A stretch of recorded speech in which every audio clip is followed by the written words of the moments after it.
How to log in into Rochdale Council tax account.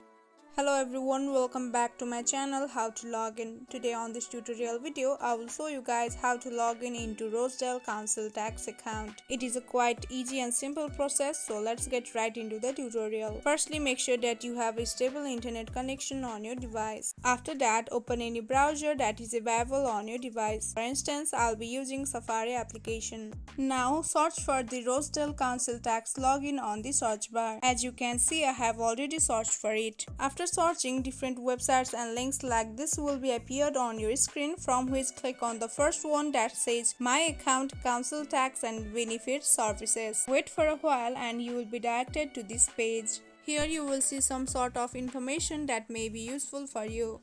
Now, in order to log in into your account, scroll down and here you will see this option of sign in or register to my account. Simply click on it and wait for a while until this page loads up completely. Now finally, you need to enter your valid email address and password in order to sign in into your account. And in case you have forgotten your password, you can tap on forget your password option. So simply enter all of your details and click on sign in and you are good to go. In this very easy and simple way, you can log in into your account. I hope you guys found this video helpful. Thank you for watching. Don't forget to drop a like and subscribe to my channel.